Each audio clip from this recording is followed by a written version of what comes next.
the Illinois Fighting Illini are going in to Indiana to face the Hoosiers. No, this is not a basketball game. This is a football game, baby. Let's go. Let's get into it. Illinois on offense, Luke Altmaier. Everyone, he's become a household name, and I'm happy about it because the dude's balling. At running back, I've talked a lot about Aiden Lowry because I thought he was going to be the featured back, and he is still their starting back. But Caden Fagan is really taking the role of lead back in bell cow, and he's balling out. But that's still, I mean, adding in Aiden Lafferty, or I can never figure out how to pronounce this dude's name. I heard them call him Lockery. I've heard Lafferty, and I've heard Lowry. I'm gonna just let's just go Lockery because that's what they said on the broadcast. Aiden Lockery is still a dog, so adding them together as a duo is really good. Hudson Clement at receiver hasn't really been what I was hoping. Transfers in from West Virginia. I was hoping he was going to be a guy, man, and he just hasn't. But it's okay because Hank Beatty has been insane.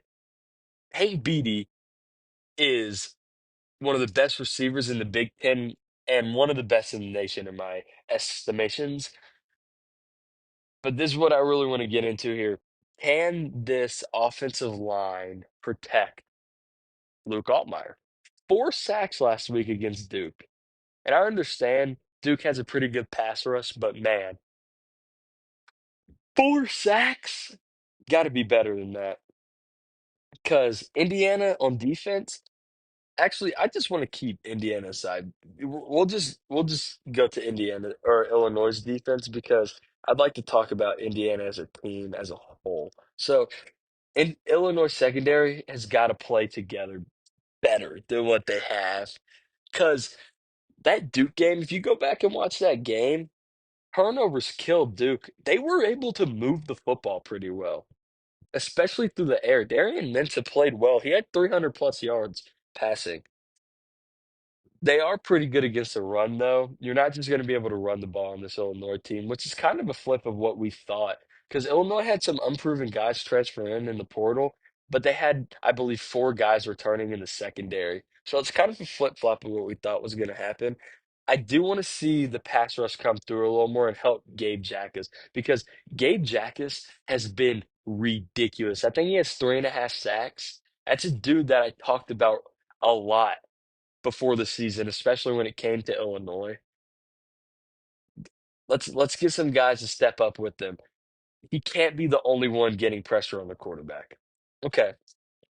And this is why I want to talk about Indiana on their own a little bit because I can't get a read on them. Guys, they go out and they play Old Dominion, and Old Dominion plays them really close, 27-13, I think the final score was, or 27-14. But then you look at Old Dominion and they just blew out Virginia Tech. I understand Virginia Tech is a descending team and maybe program right now, but they beat the ever living dog out of them, man, at their own stadium.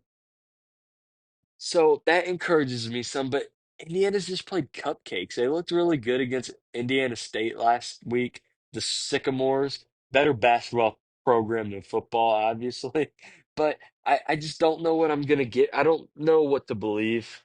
But let's just get into it a little bit. On offense, the one thing that I do know for a fact is Omar Cooper is ridiculous at receiver. That dude's so good. Oh my goodness, how fun is that guy to watch play?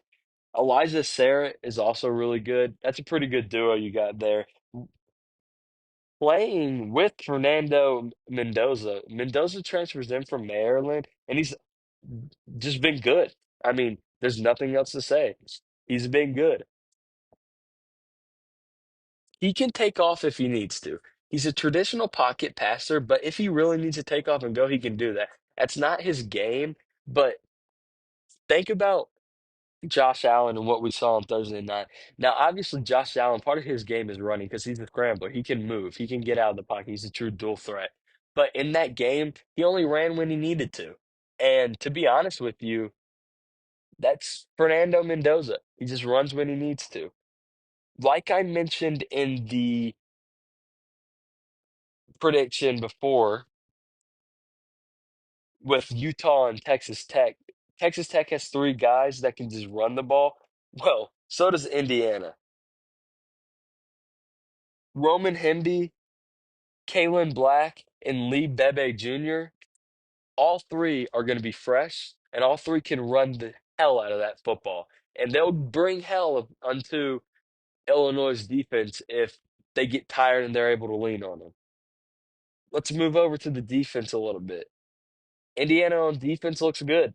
They need to be better against the run, but the secondary looks good. And I got it in my notes right now. Who the hell knows? That we don't know because they're so unproven. That's why this game is so hard for me to pick. Indiana's favored by 6.5. I don't know how that line is that big. Indiana's minus 230. Illinois is plus 188 in the money line, and the over-under is 52.5.